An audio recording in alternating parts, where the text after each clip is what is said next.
You expected us to be here. Yes, we did. Oh, it's a big fucking surprise. Some people didn't hide it. Yeah, some people tweeted and it. Some people fucking suck. All right, I'll say that right now. It could easily be me, by the way. I could be the shitty person. It probably is. No. You like that new picture of us? Oh, yeah. So what do you guys think of the record? We can't wait for the next picture. I didn't expect that, but You didn't expect it to be good? not to act like deep and emotional. It's really good. Really? Thank you. We appreciate that. Who else has shitty things to say about it? Anybody didn't like it? Straight up, if you didn't like it. You didn't like it? I loved it. Not enough cowbell though. Not enough cowbell? There was cowbell though. One song. I had Devil in the Mirror 8 has cowbells cowbell. to choose from on that. Devil in the Mirror has cowbell. Do you want it every song? Yeah. Next record, just every song. No, Don't even listen to the songs, just waiting for the cowbell. Well, you know, Richard Villa, who does all of our artwork, initially, I had sat down with him about a concept for the album cover that ultimately we didn't wind up using because he listened to all the songs, and this was how he heard the songs visually. I basically said to him that, you know, we kind of had some ideas of the tone, and we wanted to keep things kind of black and white and minimal color, and the idea was that all of our album covers from Set the World on Fire on sort of look, in my mind, sort of like movie posters in a way, and they look like a trilogy of records, and I think that in terms of tonality and the style of the albums, the 3 records are kind of a trilogy in a way. The idea was that there would be a character that was kind of the antithesis of the shadow characters on the cover of Wretched and Divine. So his name is Legion, and he's supposed to be a representation of all of the kind of Legion of the Black elements from the last record, kind of embodied into one big, crazy-looking Batman devil guy.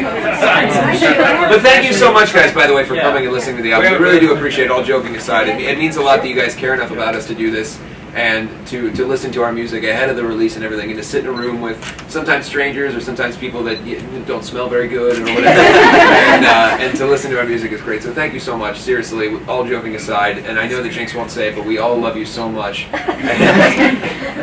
Except Jinx, he really doesn't like a few of you. He doesn't.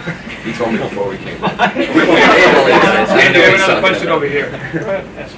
What have you guys been listening to or feeling or influenced by, or something that's been making you stretch? Everybody's different, so maybe we'll just go down the line. Bob Rock actually made me listen to a lot of classical stuff, Led Zeppelin, while I was tracking this, and so there was a lot of influences I normally wouldn't have doing an album, but while I was doing drums, he'd be like, hey, come in here for a second, listen to like John Bonham and a lot of like old school stuff.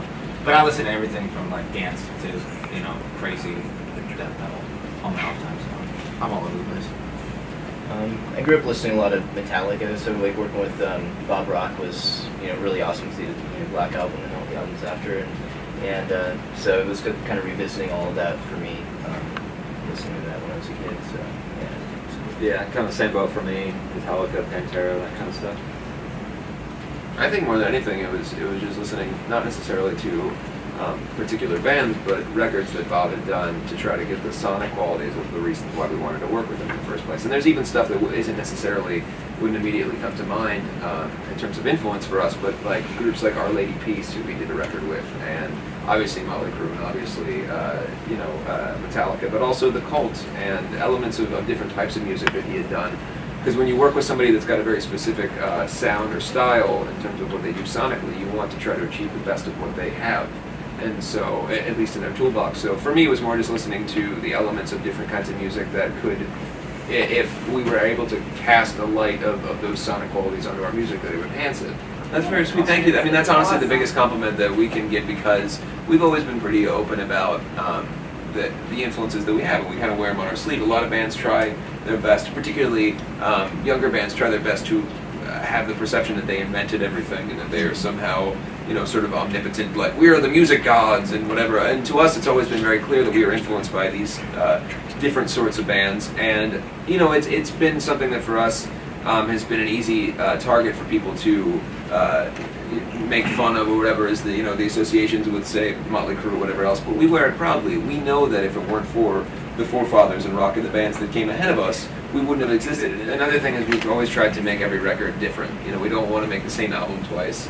I think anybody that's listened to all of our records, there's certainly a theme musically, but it doesn't sound like the same album over and over again. And now, just so you know, this is the last one because we've run completely out of ideas. So the next one is going to sound exactly like this one over and over again. No, More cowboy, yeah. more cowboy. No, but in all seriousness, I hope that you guys are able, because as a kid growing up, I always liked artists that gave me something new and I could grow with them and I could evolve with them, and rather than completely disenfranchising myself from their art or how their growth of the band went, I hope that as everybody that has listened to us gets older and as everybody that listens to us changes in their life circumstances, that we can grow as a band with you, because your job might change or your life might change, or some of the younger fans, your school might change or whatever, but hopefully the music can stay with you as an impactful, positive thing in your life, because I know life can sometimes suck, so I think that that's probably the most important thing for us.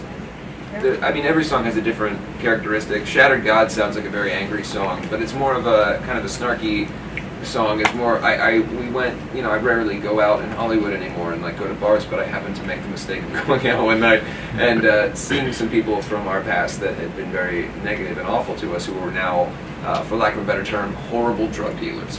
So, but seeing that was a situation where that lyric, literally, I wrote the next day about, isn't it funny how, we were always perceived as being these negative influences and so terrible, whatever, and these people who were so high and mighty or, claimed to have some divinity are now doing something that we would never even dream of doing, or, are not impacting anything positively. Plus, it's fun to kind of talk shit a little bit. So, but then there's other songs on the record that, everything has its own personal, Goodbye Agony is very personal for me. I think all of us can relate to certain stuff on Walk Away, and Drag Me to the Grave was an interesting lyric, because I put together a mapped out version of those lyrics based on kind of a horrible situation that had happened around us, and then Ashley came in and we kind of developed the lyrics based on the fact that we had witnessed several suicides in our immediate life and in people that we knew and people we were around, and the song is sort of about, it's not necessarily an anti-suicide song, it's more about the self-perception of I never want to do that, and you would have to, something otherworldly would have to force me to die in that capacity, because life is too valuable and too short. So, by the way, Jinx loves all of you. I was just fucking